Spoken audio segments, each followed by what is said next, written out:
la présenter. Merci, Monsieur le Président. On a eu l'occasion de déposer un texte quasiment similaire, en tout cas très proche, dans les mêmes moments. Et donc, on s'est dit qu'il était opportun, surtout sur ce sujet-là, de pouvoir être dans une résolution qui était transpartisane et portée par nous deux. Et donc, on va aussi se partager la parole et dans la présentation du texte et puis dans la défense des amendements. Merci, Monsieur le Président, chers co-rapporteurs, chers collègues. La proposition de résolution européenne que nous vous présentons vise à affirmer la solidarité de la France et de l'Union européenne vis-à-vis du Danemark et du Groenland. Elle appelle un engagement européen accru pour la stabilité et la sécurité dans l'Arctique. Elle sert une idée simple. Ce qui se joue aujourd'hui autour du Groenland dépasse largement les frontières du Royaume du Danemark, puisque c'est la souveraineté d'un État membre de l'Union européenne qui est publiquement contestée. L'intangibilité des frontières, principe fondamental du droit international, est directement remise en cause. C'est la crédibilité de l'Europe dans sa capacité à défendre ses intérêts, ses valeurs et ses partenaires qui est remise en question et à laquelle nous devons répondre.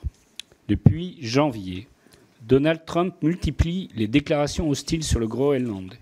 Il affirme que les États-Unis auraient besoin de ces territoires pour leur sécurité nationale. Il refuse d'exclure le recours à la force. Il a déclaré devant le Congrès américain que les États-Unis obtiendraient ce territoire d'une manière ou d'une autre.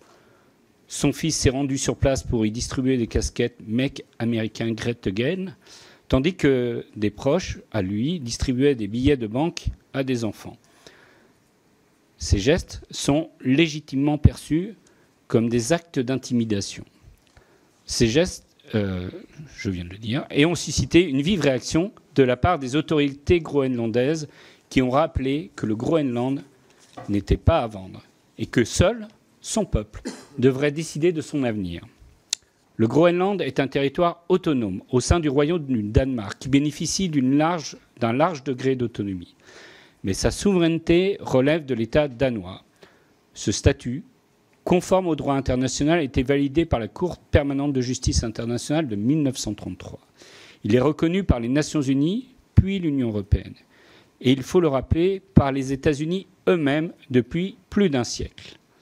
Le cadre actuel garantit le droit du peuple groenlandais à l'autodétermination, un droit que le gouvernement danois s'est engagé à respecter.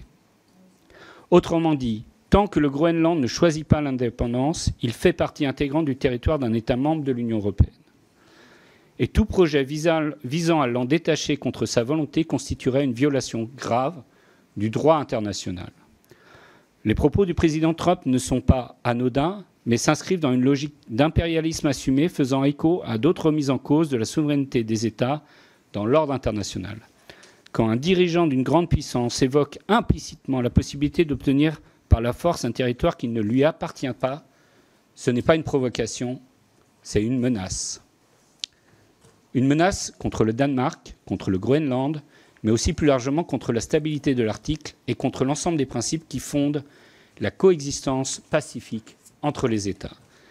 Car le Groenland n'est pas un territoire comme les autres. Sa position stratégique dans l'Arctique, au croisement de nouvelles routes maritimes rendues accessibles par la fonte des glaces, son sous-sol riche en ressources, la base américaine qu'il abrite, tout cela en fait un territoire convoité.